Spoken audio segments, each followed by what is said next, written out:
Okay, here we are. The next lesson is starting and we're going to put a material on it and paint it. So let's get started by clicking onto materials and creating a new one. Here we are. We're going to tell Cinema 4D that we want to actually paint on this material. And we also need to put it onto the eyeball. Here you see the color channel and a grade X. Double click on the X and this will open up the texture wizard, and here you can select the name, change the resolution and pixels and the DPI, and also the modes. We want a whitish color here, so it's really white, like an eyeball.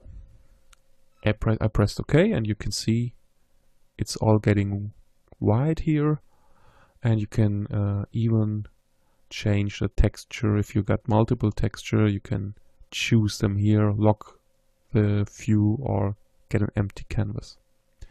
We will stay on this texture and we will go to layers here, and this is our micro Photoshop, and I can add layers, for example.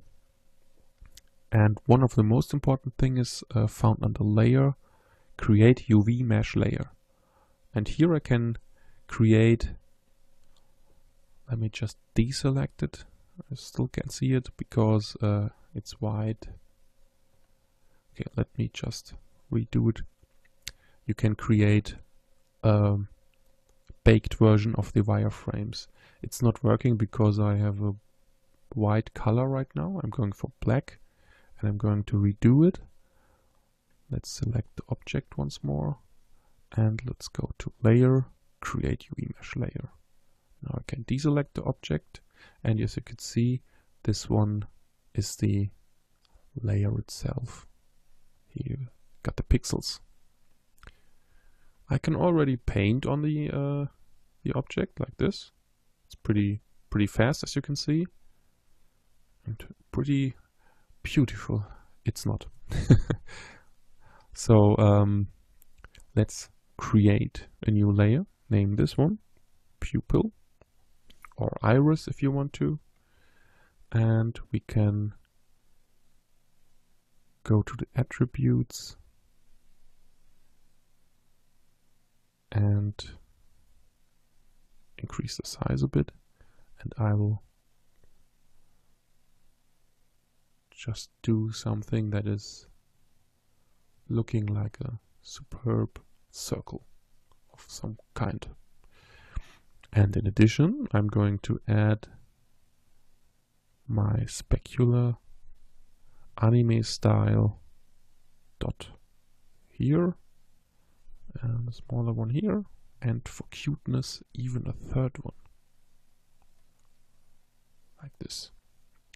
And I'm just doing it to get a map because this is on the right position, right? On the upper left, but on this map, it's depending on how you have rotated the UV layout. So I'm using this to get detail maps. Let's rename this one to spec and choose another layer and just do it with the red color. And here, for example, you can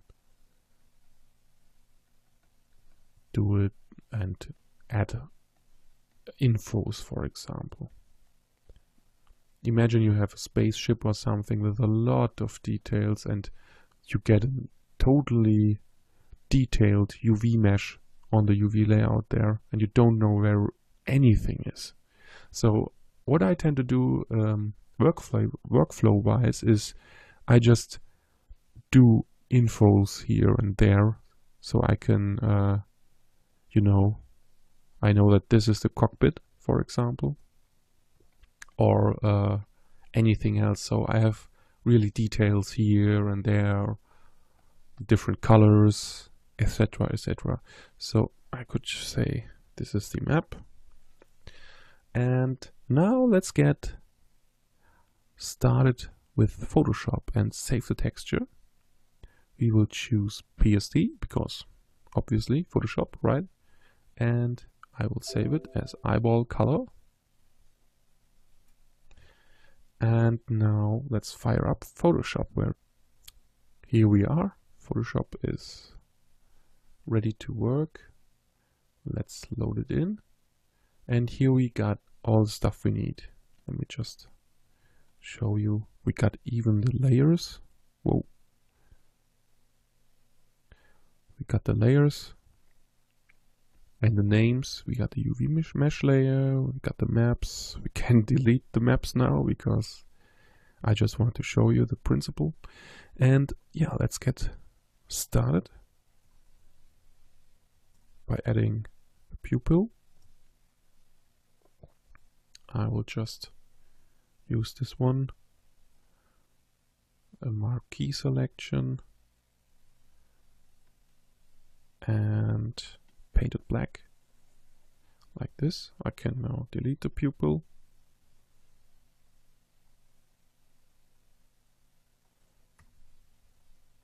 I have the beautiful one that's perfectly a square, a circle, so I can get rid of the other one.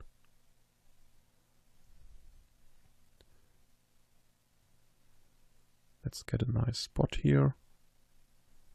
Add a new layer. Rename it Spec. And I will just make it white. We can delete the other one. And duplicate this one. Press Ctrl and T to scale it down a bit. And something like that. Okay. So we can now save this, or I would like to add a bit of red.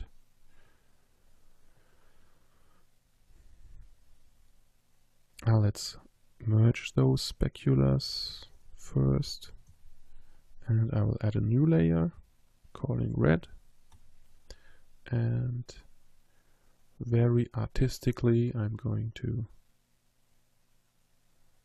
paint this one red. And using a very strong eraser, I'm going to get some kind of gradient from it, so you got really a nice little gradient coming along, and the eyes are getting red a bit. So you could also add, if you want to, if you want some details, you can add some veins going on, but after all we want a cute character, so we leave it. Just for purpose, I'm painting this one also red.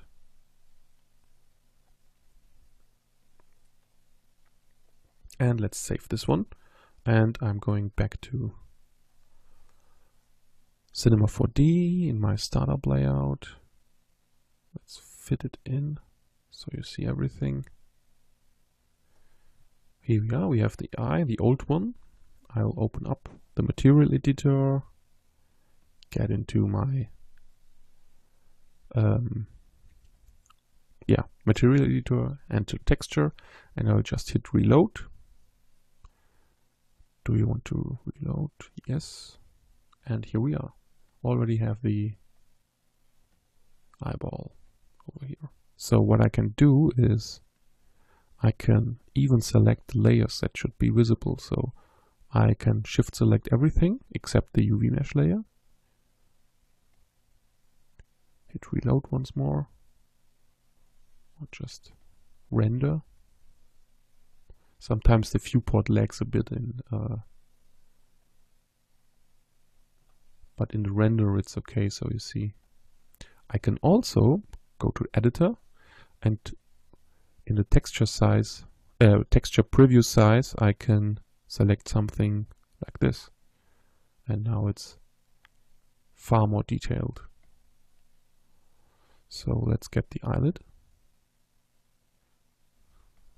Got the eye already going on here, and the reflection is still missing, so let's double click here and put it on the reflection, and with the new reflectance channel system, we will add transparency and Fresnel.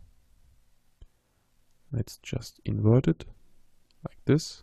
I don't need color anymore because I'm going to add a GGX algorithm and delete the specular. This will make 100% transparency and nice reflections.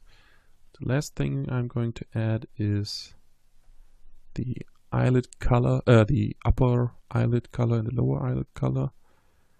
I'm going to use something bluish, something like that, a bit more. Yeah, that's good.